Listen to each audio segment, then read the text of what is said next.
It's 17:30 GMT. This is Eyewitness News on 97.3 Citi FM. I am Umaru, Sanda, Amadu. Tonight I'm here with Shika Caesar. And coming up over the next 90 minutes, we reiterate our initial statement that the pension scheme for Ghanaian public university workers should not be touched. Is the government of Ghana trying to reintroduce the pension funds on the government's domestic debt exchange program? UTAC, that's the University Teachers Association of Ghana, is already fighting over that issue.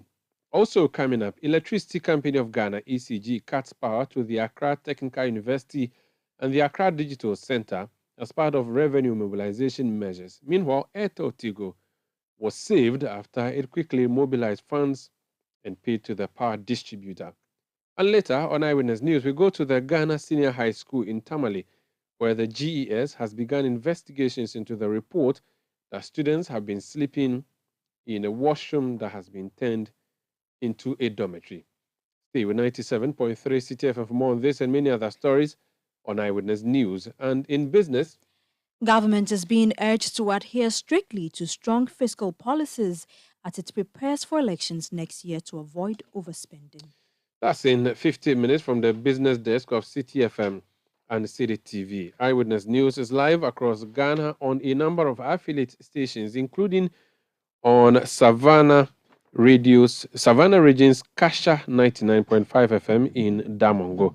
We are in Volta Region on Sela Radio 97.1 FM in Dabala, Holy 98.5 FM in Aflau, in Ashanti Region on Focus 94.3 FM on the campus of KNUST in Kumasi. We are on Orange 107.9 FM in Kumasi. We are also in the Western Region on Beach 105.5 FM in Takrady, Sky Power 93.5 FM in Takrady as well. In the Northeast Region, we are on Nobia FM 98.1 in Nalerigu. In Northern Region, on North Star Radio 92.1 FM in Tamale. Recast 92.1 FM in Bongo Namu is bringing you this broadcast in the Upper East Region. In the Upper West Region, we are on Tumpani Radio 88.5 FM in Nadoli and Jirapa 96.1 FM in Jirapa. Let us know what you make of the stories we are bringing you. WhatsApp 0549 986 996. 0549 986 996. We are live across the world on YouTube, we are on Facebook, and we are on citinewsroom.com. My name is Umaru Sanda. Amadu here with Shika Caesar. And we take off from the labor front, and we are told that there is a plan by the government to reintroduce the DDE on pension funds. This was mooted by the Finance Minister, Ken Oforiatta, last week, and I'll be playing that soundbite for you shortly. A letter has been written to the various institutions asking them, and I refer to associations rather, asking them to accept the proposal by government. Recall that the issue of the pension funds has been a vexed one. Even before the DDE could take off, a group of organized labor had insisted that the pension funds should not be touched, primarily the teacher unions. They insisted that if the government introduced the DDE on pension funds, they were not going to work. They were going to lay down their tools. The government was forced to do a U-turn, and that DDE program failed, at least on the pension funds. And that actually opened the floodgate for several other groupings to join the campaign against the government's domestic debt exchange program. Tonight, we are hearing that there's a plan to reintroduce that, and we've seen a statement from UTAC, the University Teachers Association of Ghana, which is furious and insisting that it stands by what it has always said. Let me read for you the statement issued on 17th April and by UTAC. And it says that we have seen the invitation by the Ministry of Finance addressed to the Board of Trustees of Pension Funds dated 7th April 2023 with the caption, "Request for participation in the new GOG proposed alternative offer for pension funds." The NEC of UTAG held an emergency meeting on 15th April 2023 and upon careful deliberations resolved to reject the new GOG proposed alternative offer to pension funds. UTAG reiterates its earlier resolve on the domestic debt exchange program contained in a communique with reference, which has been quoted here, and dated 7th December 2022, that we are still unable to participate in any intervention that would worsen the plight of the already impoverished Ghanaian university lecturer. We, therefore, write to unequivocally reject the request to use our pension funds, i.e., GUSSS, SNIT, and any other pension fund that affect our members for the new alternative proposed offer by government. We warn that governmental intransigence in this matter would not be countenanced, as we are willing to fight to ensure that no one robs our members of their pension funds. So this statement is signed by Professor Solomon Nunu, who is the national president of UTAG, and Dr. Asaria Santiano, who is national secretary of UTAG. And we'll be going on the phone lines now to have a conversation with UTAG on more on what it has been picking in this particular issue. Let's speak to a deputy, the secretary rather of the union, who I just mentioned to you, who issued that statement jointly with his president. The president of the UTAG I'm referring to. So the national secretary is Dr. Asaria Santiano. Doc, you're welcome to Eyewitness News. Thank you very much, and greetings to your listeners. So I've seen your 4-paragraph statement. I believe it does not encapsulate everything that has come up, but remind us again, we thought that this issue had been put to bed, this issue of your pension funds being subject to the government's domestic debt exchange program. What's happening? Yes, so rightly so, we wrote on the 7th of December, and then that's on the part of UTAG, and then the labor unions also on the 22nd December agreed that the pension fund needs to be exempted.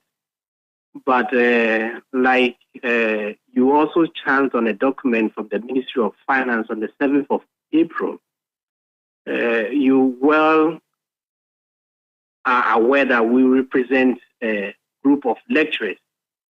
So our members called our attention and we needed to have an emergency meeting. And unanimously, our members agreed from the next meeting that we should reiterate our resolve that whatever is being planned, our pensions cannot be part of it. And the reason is very simple. All over the world, pensions are what workers look forward to, especially when they retire. And so the same way that you can be broke, but you will not be allowed to access your pension, whatever the reason be, the pensions should not be touched. So that was the reason why we sent this message. All right. There were a series of meetings last year when the DDE was being introduced by the government. You succeeded in getting the finance minister to sign a joint communique with you, didn't you? In which communique there was an assurance given to you that your pension funds were not going to be touched. Remind us again of how that negotiation went, what promises were made you, and explain to us how those promises that were made you would be compared to this current position of yours, or of the government. Okay, so UTAG, we are part of TUC, we are part of Forum, and then GFL. So normally they also represented us, and then we were also there. But the same issues that keeps coming up was that, pensions are things that you don't really touch it because some need it for various reasons. And most importantly, once you retire, the money should be available. And we are all aware that our pension fund managers have been given, the right to manage the funds. And so it is not proper that there is a whip they are directed to a certain direction that probably they will not consider viable. And so these are some of the events that led to we signing the MOU with government that indeed he recognized that there's no need to touch the pensions. And so we are surprised that all of a sudden there is another request for participation in the government of Ghana proposed alternative offer. And we found it prudent that we needed to also clarify our stance, because mostly sometimes they say this is voluntary. So we needed to make it clear that this is the stand of UTAG, and we have issued this statement on behalf of our members. This new letter that was given to, is it that a letter was sent to you and you were told to reconsider your position, or being made to accept a new offer that government was putting forth, which again borders on your funds? Yes, so the new request letter is dated 7th April, and the TUC was copied, and then Forum was also copied. And like I said, we have also public university teachers whose funds are also going to be affected. And so as a proactive measure, we needed to also quickly send a message out that UTAG is not interested in the new proposal from government. So you have not been written to formally? We are part of TUC, and we are part of Forum, and we are part of GFL. And like I also reiterated, our goals, our members contribute to pension. And so once the pensions are going to be touched, then definitely our members are also going to be affected in one way or the other. Doc, just to put the issues in perspective, could you please indulge me? Let's hear the finance minister make the statement in relation to the pension funds. He spoke last week in Washington, D.C., the capital of the U.S., where he's attending the IMF meetings. Let's hear details of what he said, and I'll ask you if perhaps you are not jumping the gun. Really, no. There's just nothing like that. I think maybe it was a misunderstanding, but if you look at it in line with the 22nd December memorandum of understanding that we had, that we signed with organized labor associations, governments, pension funds were exempted, as you know, and that has not changed. It's therefore really not correct to say that we are planning a second round of domestic debt exchange program with pension funds. What we are doing is working with them on how they can further help government to reduce the debt servicing and ensure that we maintain sort of the debt sustainability, which was in the MOU agreement. And so those discussions are continuing. So, excuse me, so we can state emphatically there isn't going to be any sort of domestic debt restructuring or a second phase, so that we can debunk the report that we are seeing. Yeah, in terms of the DDEP, that's correct. You know that we still have cocoa bills to work with, and the domestic dollar bonds that we are still working on, but really debunk any sense that there's a second round of domestic debt exchange program going to happen. So that's Finance Minister Ken Ofori-Atta speaking in Washington, D.C. Doc, so you've heard him there. He's been very emphatic. It's not correct that pension funds are being targeted. Pension funds remain exempted as per the communique of 22nd December 2022. There have been discussions on how you can help, and he's referring to organized labor, help government with the restructuring of the debt, but that discussion is continuing. So it may appear that as if you are making a storm out of a teacup. No, not really. I mean, we've heard the finance minister talk about a lot of things. And again, we've seen even pensioners picketing at the ministries. So, I mean, we are all in Ghana and we know what's going on. And like I said in the beginning, when you represent a group of people, you just have to do what they require. We have pension fund managers, and they have been managing our funds for a very long time. And so if our members need us to voice out that the pension of the public university workers in Ghana shouldn't be touched. I think we have done precisely so by re-emphasizing that we are not interested in the package or the new proposal. And so it's up to government to find other means of addressing its challenges. So this is you forewarning the government, essentially. And reiterating also what our members require from us to do. Very well. We'll keep an eye on the situation. Thank you so much for speaking to us. But do you know if other unions have also had meetings in relation to this? Because the last time you went as a group of unions, are you going to go as a group? Because it appears you are the only ones who are out now, UTAG, or you have indications that the others are going to join you soon. Yes, eventually other unions are going to also come up with their own statements. And yeah, in the coming days, I think things will be much clearer. Thank you so much for speaking to us, Doc. Welcome. That's the National Secretary of the University Teachers Association of Ghana, UTAG, Dr. Asari Asante Ano, speaking to us on the proposal by the University Teachers Association of Ghana. You've heard let's hear the Minister of Finance again, Ken Oforiatta's comment in DC over this issue. He says no, but the UTAG just wants to be sure. Let's listen. Really, no. There's just nothing like that. I think maybe it was a misunderstanding, but if you look at it in line with the 22nd December memorandum of understanding that we had, that we signed with organized labor associations, governments, pension funds were exempted, as you know, and that has not changed. It's therefore really not correct to say that we are planning a second round of domestic debt exchange program with pension funds.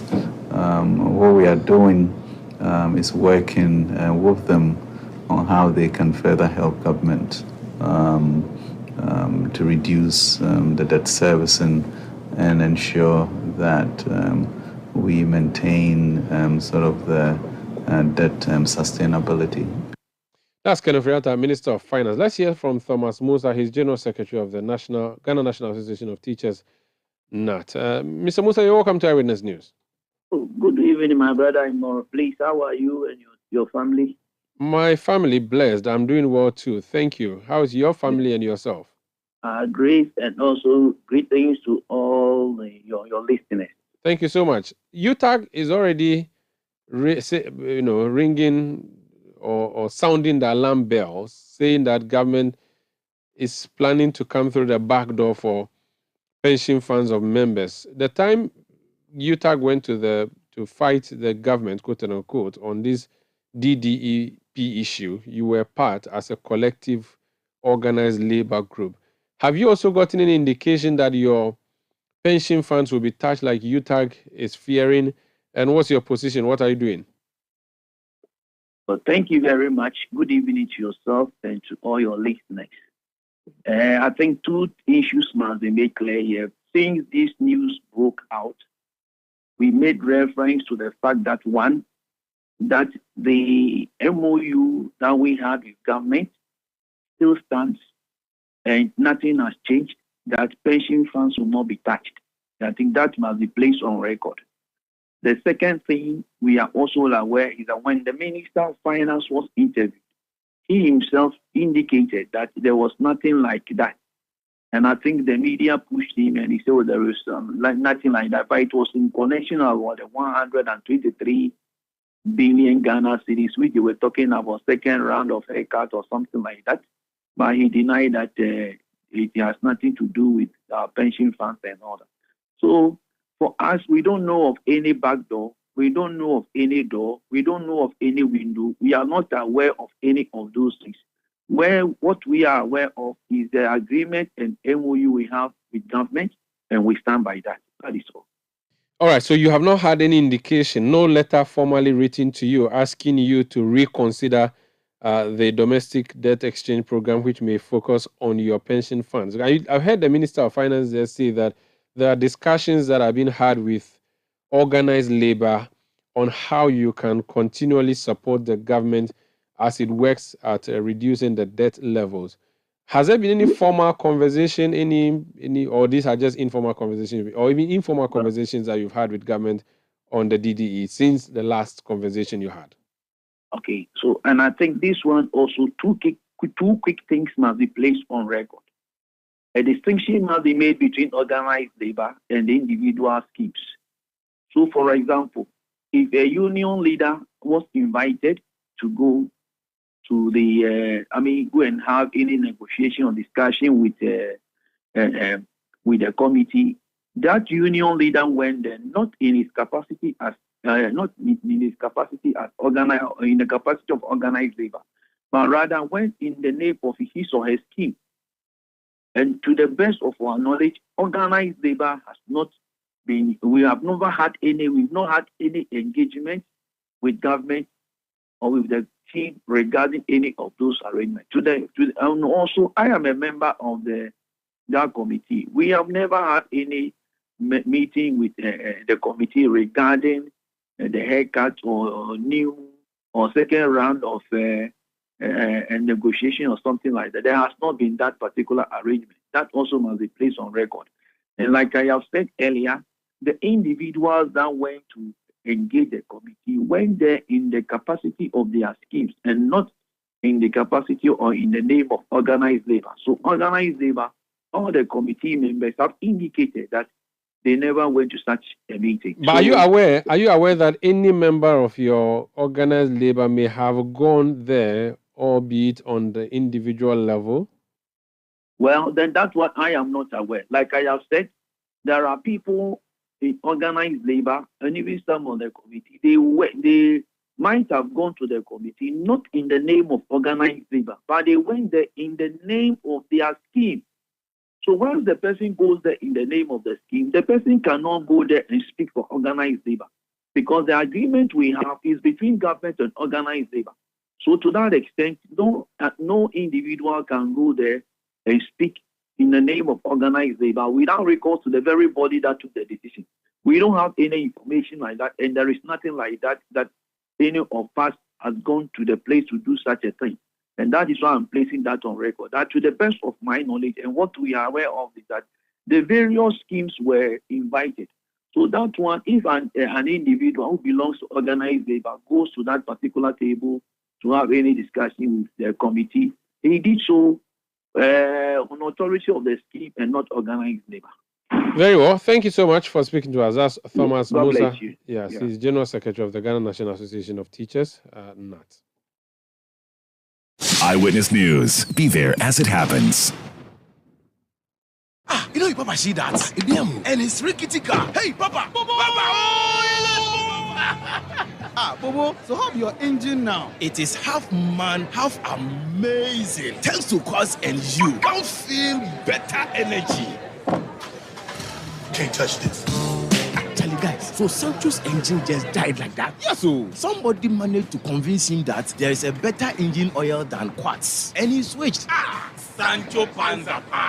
Now, which engine oil can be better than Quartz? No other, my guy. Quartz with its age-resistant technology, it keeps your engine younger for longer. Now you know. Have you guys seen the new bottle design? It's superb. Quartz 9000 from Total Energies there improves fuel efficiency. Why do you think Mr. Mane and Logoso have taken the Quartz Nation movement World Cup like that? Sorry. Chairman Mane. Quartz. Keep your engine younger for longer. If home is where the heart is, then let's go home, shall we? Let's go where the entertainment is, where the passion is, where the laughter is, and sometimes even the tears too. Let's go where we feel safe enough to share our opinions. And send tweets. Where we do that embarrassing little dance to our favorite song. Let's go home where the love, the care, and the joy live. There's no place like home. Connect your home to super fast internet with affordable data bundles from MTN Home. Visit broadband.mtn.com.gh or your My MTN app to sign up today. MTN. Let your voice be heard on Eyewitness News on Facebook at facebook.com/Citi97.3, Twitter at twitter.com/Citi973, and Instagram at instagram.com/Citi973 with the hashtag Eyewitness News.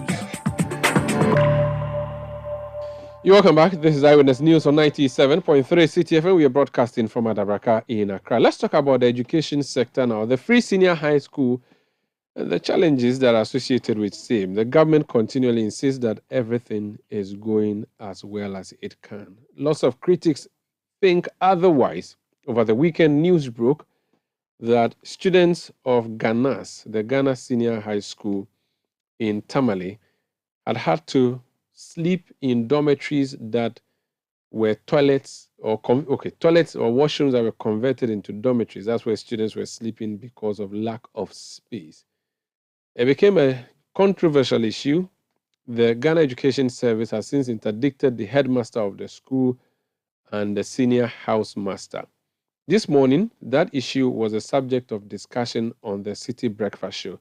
Bernard Avle spoke to all the parties involved in the subject.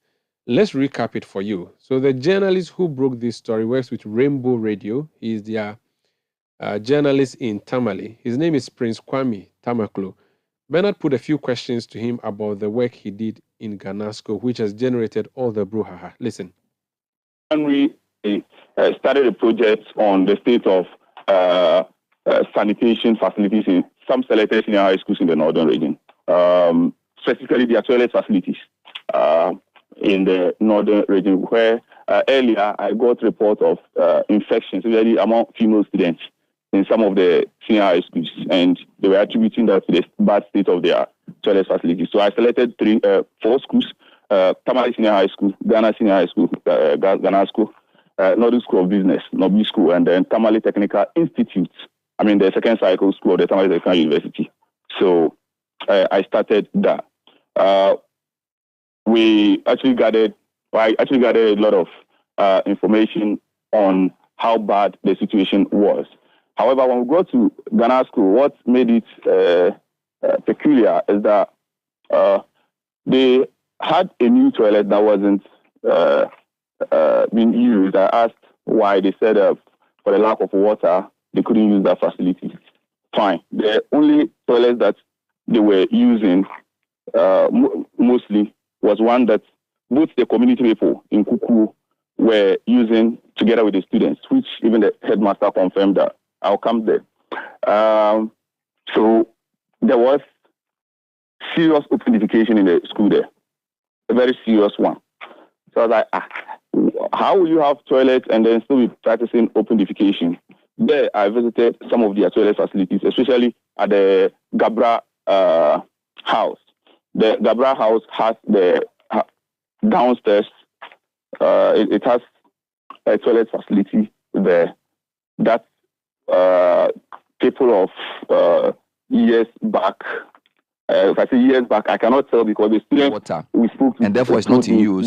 Did you go there to verify that in the field report? Students. So I assume 2 or 3 years back were using.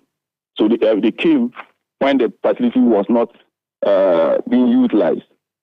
Therefore, the place was converted or was turned into a dormitory for students. Not knowing who did the conversion, then they had to speak to the headmaster. I'll come there too. The students, after taking the video or seeing the whole situation, then I asked them, is it a practice of, maybe you just wanted to have to spend a day there or want to spend maybe your night over there just once? And they said, no, they have been sleeping here. For what reason? They mentioned that for lack of space at the dormitories. The videos or the video that came out first showing the toilet that was converted to sleeping place or a dormitory for the students was just a teaser, or better still, a trailer for the main documentary that will be released tomorrow. So the narration or the genesis of the story was that we are looking at the state of toilet facilities in the school, how adequate they are, and then when we go to Ghanasco, they were inadequate. And as much as they were inadequate, they could still turn the facility they have to dormitories. For what reason? Then they told us that for lack of space issue. At least if it's a place that you keep the students, if it's a storeroom, we shouldn't find just one, because it's not just one student or two that are in that particular dormitory. And so if he's calling it a staged story, it's just funny. All right. Then I went to him to find out if he's aware of the situation. He says to the best of his knowledge, he is not aware of anything like that. Then I even asked him in the video, or and the audio, when I was having an interview with him, in his office, I asked him, should I show you the evidence? Then he said yes. So what he just took over office, he's not even a year in the office. So maybe I could give him the benefit of the doubt when he was responding that way. But for him to actually say that, it's just funny to hear that. So that's the journalist at the center of this expose to Ghanasco, which expose is being contested now by school officials and the Ghana Education Service. His name is Prince Kwame Tamaklo, with Rainbow Radio, he's based in Tamale. So Bernard Avle, he was speaking to Bernard Avle on the City Breakfast Show. Then Bernard called next. Before him, Bernard had spoken to the headmaster, who now is an interdicted, Douglas Haruna Yakubu. He denied the contents of the publication. Listen. That facility, they want to say we converted into dormitory, has been so for many years. It has never been a dormitory. It's always a boxes room. It's always a cleaning materials room. So it is a store, more or less. But then, in the 60s, when Kwame Nkrumah built the place, there were washrooms, you see, and they still have the design of washrooms. That facility has not been modernized. They have some moving blocks to change it to a dormitory. They are just small cubicles. And that is where we keep our, top boxes when students are traveling. We have students coming from as far as Western region to our school. So if we decide to use a place for, as boxes, I don't know why people would want to take it for granted that is So these are makeshift box rooms, not sleeping places. They are never sleeping places. So how come in the video you see where the yellow gallon is? There is a mattress in front of that door, and there's like a sleeping cloth on the mattress. What is that? Yes. So you see, these are tricks that sometimes, excuse my word, you journalists can always do. And that's one of the reasons why most heads of institutions do not want to engage journalists. You have gone to dramatize. I don't know where he got the experience from.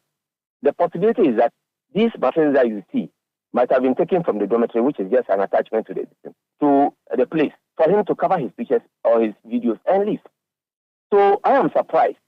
Seeing, if you come, that's why I said all journalists or media houses who wanted the truth should come to the ground.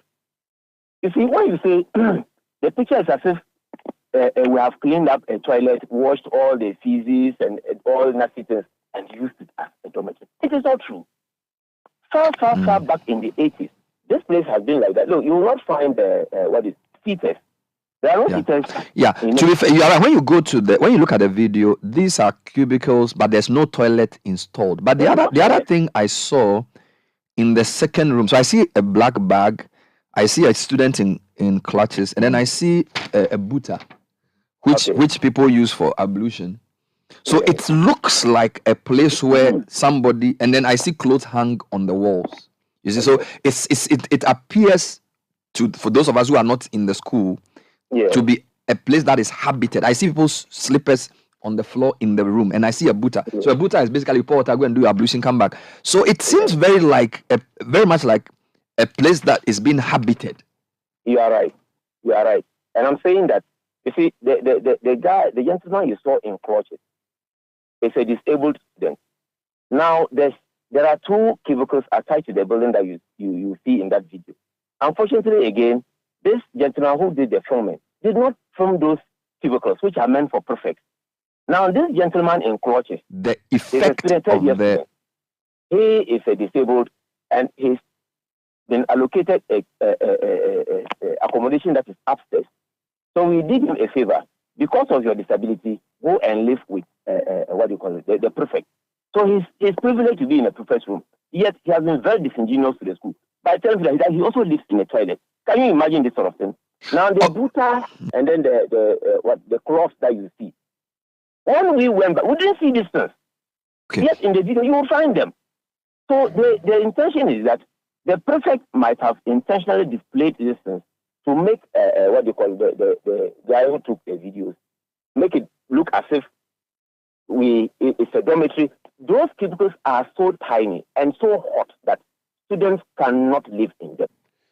That's Douglas Haruna Yakubu. He is interdicted headmaster of the Ghana Senior High School, Ghanas, in the northern regional capital, Tamale. There have been reactions to this story from the GES side. Nashika has a story.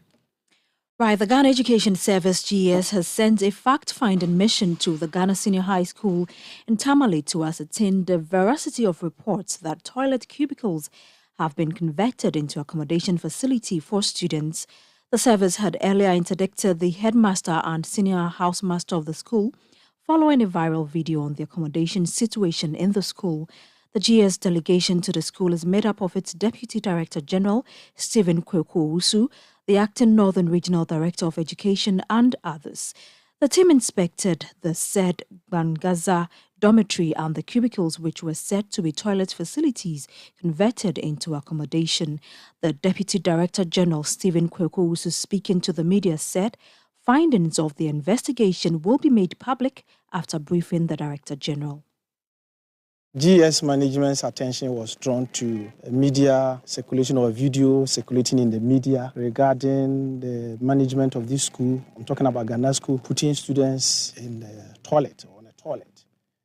And we decided that the regional director should come down here to find out the truth of the report. We have received a bit of reports, therefore we decided to come from GS headquarters find things for ourselves in a way to corroborate with whatever the report is in the media or otherwise. So that is why I'm here. I'm here detailed by the Director General of Ghana Education Service to come to the school to find out how the situation is so that management can make the final decision on this. So that is why I'm here. What I can say now is that because I was sent by a Director General, it will be proper I get back to him and submit my report to him. So if it becomes very necessary for us to engage the media again, we will let you know what has happened. Actually, there is no way that we can hide whatever facts that we have from the media because it's already in the media. So we will get back to you.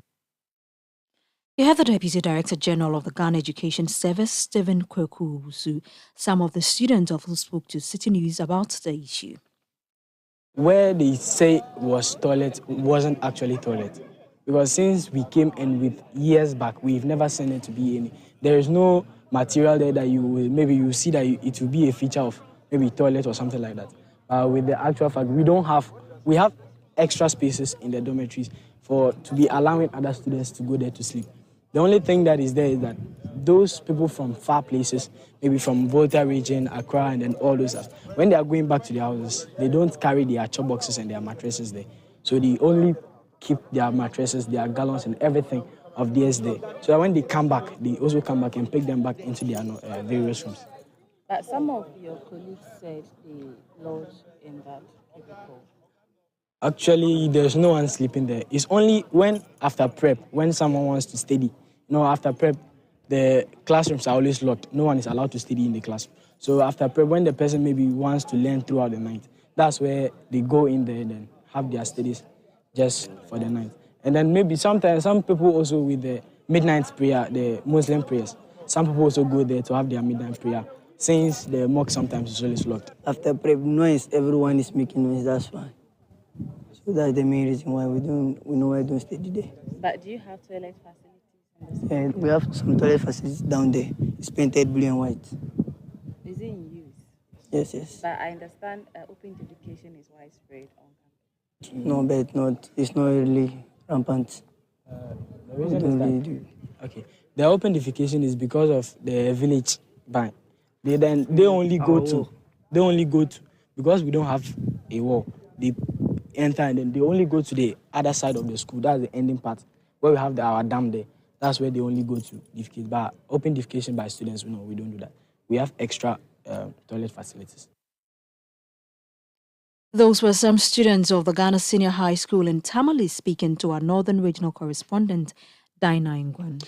Now, the school falls in the Tamale South constituency. The Member of Parliament there is the Honorable Haruna Idrisu. He has issued a statement on this, and he says, "My attention has been drawn to a viral video purporting to be emanating from the Ghana Senior High School, Ghanasco, Tamale, in the Tamale South constituency. The narration in the said video alleged that toilet cubicles have been converted into accommodation facilities for students of the school. The conditions in the purported video, if true, are unfortunate and disappointing.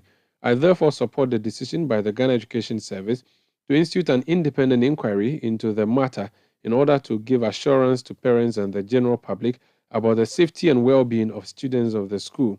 Whilst keenly awaiting the report from the investigation, I call on government, the GES, and the Ghana Education Trust Fund, that's a GET fund, to take a comprehensive review of the infrastructure requirements and other complementary facilities needed to support effective teaching and learning in school. I shall be visiting the school as Member of Parliament for the Tamale South constituency to ascertain things for myself." Signed, Haruna Idrisu, Tamale South. This is Eyewitness News on 97.3 Citi FM. Let's go to some other stories. Let's stay longer on that particular story because the Northern Regional Minister Shani Al-Hassan Shaibu said his outfit was unaware of the situation at the Ghana Senior High School. If I had seen anything wrong with this behavior, I would have equally commented on it. Unfortunately, that hasn't been the case. The case is that this is of malice, that somebody has hatched, and I don't know for what reason that person would. But what gladdens my heart is that the Deputy Director General is here. I've gone around with him. We have seen all that has transpired. And he and his team would do a proper report to the Director General and the Minister so that the appropriate steps will be taken to solve this problem. I think that there's still a lot for us to do as citizens and do these parochial things that would always draw our nation 2 steps backward.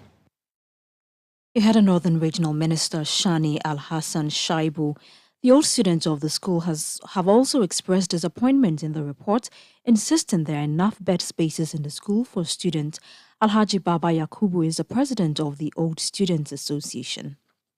Apart from this building, Cabral Banzaba House, we have a building. In fact, I wouldn't call it an abandoned, but we have building, an occupied building that had previously been used as accommodation. But because we have more than enough to take care of the students in respect of accommodation, we have moved the students to the new building that was put out. And that building is there unoccupied. So accommodation for students isn't a problem at all, let alone to force them to sleep in cubicles that was, showcased to the whole public. Well, what Madam says is this: the facility is there unoccupied, and most of the students are coming from very far places. As we speak, only the second-year students are here, even few. Many of them are still at home. So it will not be proper for us to expect the children to carry their chop boxes, mattresses, and everything home whenever school is not in session. So it is through resource students, and that is so because it is a facility meant for student accommodation. So they could have been there for a different thing other than what was sold out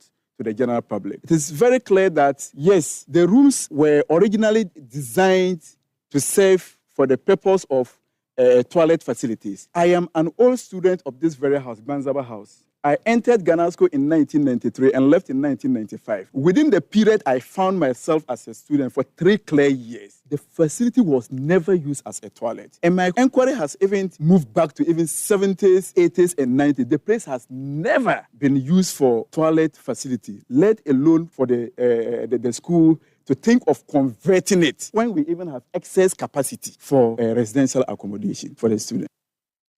Alhaji Baba Yakubu is the president of the Old Student Association of the Ghana Senior High School, Tamale.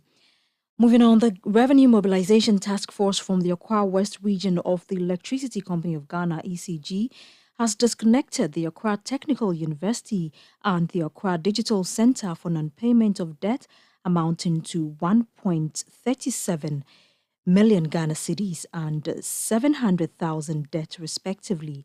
The task force, as part of efforts to recover monies owed them, visited 5 residential and non-residential facilities, including telecommunication company Airtel.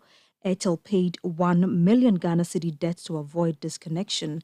The Accra Technical University and Accra Digital Center were, however, disconnected after unsuccessful engagements. The Accra West Regional spokesperson for the ECG, Fred Bimbil Johnson, tells Citi News some 2.5 billion Ghana cedis has been generated so far. It's been very good so far, as was mandated by the managing director. All staff of the company have been out since the 20th of March. We've been out there trying to take all the monies that are owed us by various debtors, and also to check out for cases of illegal connection. And the numbers have been pretty impressive, even though we've been surprised by the high number of people we have been able to arrest just in about 1 month, and how much power they were using, which they wouldn't have paid for. That has been a surprise to us. But beyond that, we have been able to collect quite some monies from persons who owed us, who were not paying. When you say you've been able to collect some amount of money, how much are we looking at? And mentioning again that people would be surprised to the fact that people are consuming power without paying. Kindly explain further. I think for illegal connection, over the past 1 month, the figures I've seen, we have about 140, we've made about 140 arrests, and out of it, the figure hovers around 1 million Ghana cedis.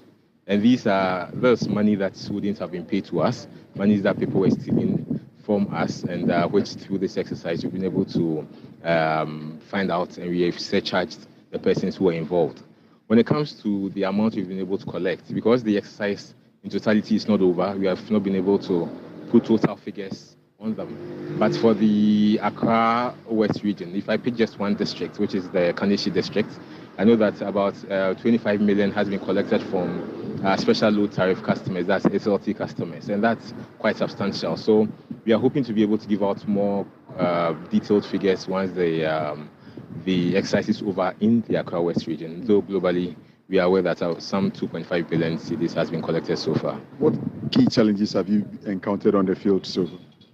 Well, I mean, it's been frustrating dealing with customers who are not paying. But even more difficult on our side has been to realize the number of people who are engaged in illegalities. And here, we want to call on all customers out there. It is a civic responsibility. If you're involved in illegal connection, we ask you to quit and reverse it and make sure that you pay for the power you use. If you know anybody who is involved in illegal connection, the advice is that as much as possible, please report this person to our officers. And we have an incentive for anyone who reports anyone engaged in illegality. And now we're also putting in measures. Beyond this exercise, we are putting in measures to ensure that we're able to clamp down on the spate of illegalities that we have in the system. Fred Bimbil Johnson is the Accra West Regional spokesperson for the Electricity Company of Ghana. To some other news, the Information Minister Kojo Ponkuma has confirmed that President Akufo-Addo has assented into law the 3 new tax bills passed by Parliament last month. Parliament passed the Excise Duty Amendment Bill 2022, the Growth and Sustainability Levy Bill 2022, the Ghana Revenue Authority Bill 2022, and the Income Tax Amendment Bill 2022 by majority decision. Government hopes to raise about 4 billion Ghana cedis annually as part of the domestic revenue mobilization. Speaking to Citi News, the Information Minister said the government is looking forward to a speedy implementation process. Yes, it's true that we've delayed at least about some 4 months before having these revenue bills passed, and that will ultimately affect how much money can be raised from these revenue measures at the end of the year. But it's better late than never. We expect the GRA to get into implementation mode ASAP so that at least some decent revenues can flow from it to help implement first the budget and secondly, the broader economic recovery program that we are on. You had the Information Minister Kojo Oponkrumah speaking there. This is Eyewitness News on 97.3 Citi FM. We are coming to you from our studios in number 11, Dr. Morton Loop in Adabraka, in Accra. My name is Umaru Sanda, but here with Shika, who will be returning shortly with the latest in the world of business. And then there will be no point blank tonight because there's Monday Night Football, the EPL, 97.3 Citi FM. We have the right to bring you commentary. And there's a game between Leeds United and Liverpool. And the City sports team would be here to bring you the pre-match analysis and the commentary and the post-match analysis. Please stay with 97.3 Citi FM. Eyewitness News is effectively over. Good night. Eyewitness News. Be there as it happens.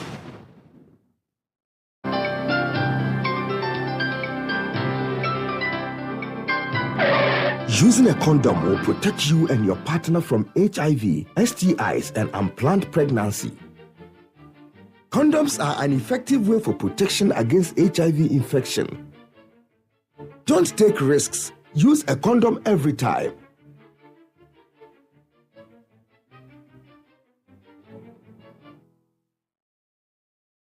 Always come prepared. This advert is brought to you by the Ghana AIDS Commission and Ghana Health Service. You know, Papa, see that? And it's rickety car. Hey, Papa! Bobo, so how your engine now? It is half man, half amazing. Thanks to Cause and you. Can't feel better energy. Can't touch this. Actually, guys, so Sancho's engine just died like that? Yes, so somebody managed to convince him that there is a better engine oil than Quartz. And he switched. Sancho Panza. Now, which engine oil can be better than Quartz? No other, my guy. Quartz with its age-resistant technology, it keeps your engine younger for longer. Now you know. Have you guys seen the new bottle design? It's superb. Quartz 9000 from Total Energies there improves fuel efficiency. Why do you think Mr. Mane and Logoso have taken the Quartz Nation movement World Cup like that? Sorry. Chairman. Quartz. Keep your engine younger for longer. Eyewitness News. Be there as it happens. Get the details. Every significant financial transaction, every market movement, and all the policies that affect your business. Citi Business News. Be informed. Time now for Citi Business News on Eyewitness News, powered by citibusinessnews.com. My name is Shika. The details. Now, managers of the economy are being urged to put in place measures to ensure government adheres strictly to fiscal policies and avoid overspending as it prepares for elections next year. This, according to a finance lecturer at the University of Ghana Business School, Professor Godfred Bobkin, is critical as government awaits the arrival of the $3 billion economic bailout from the IMF next month. The country is reeling under severe economic conditions, with the public debt at 575.7 billion cedis as at the end of November 2022, about 93% of GDP. In an interview with Citi Business News, Professor Godfred Bobkin said refusal to adhere to strong fiscal consolidation measures could be eroded if government outstretches its budget during elections.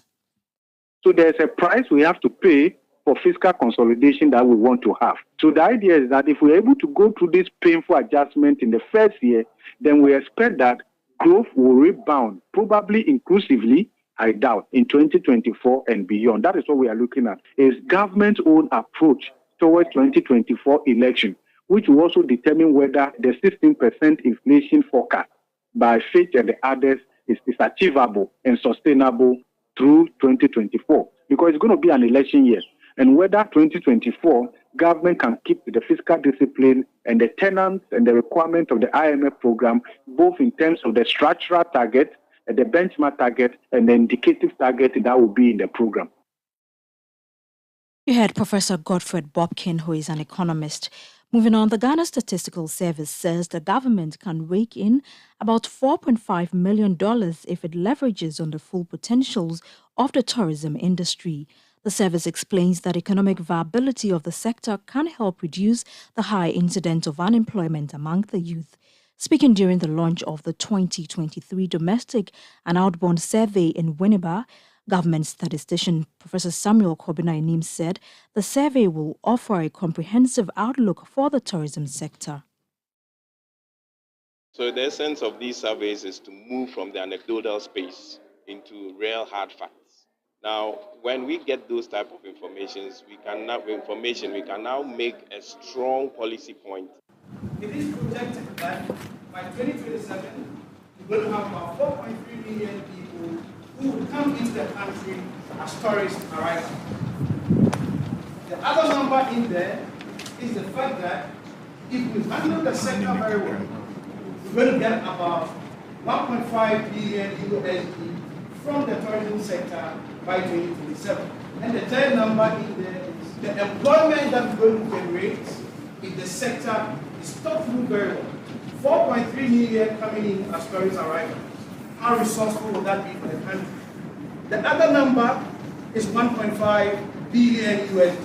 Currently, as a country, we are engaging the International Monetary Fund, get a facility of 3 billion USD. This is a sector that if we focus on as a country, we're going to get half of the facility for which we are going to the International Monetary Fund. It tells you how important that sector is. All that Ghana Statistical Service is doing is ensure that we have good tourism data. 2027, the ministry is projecting that the sector will generate 1.4 million jobs, direct, indirect. So would have solved our unemployment problem in the country.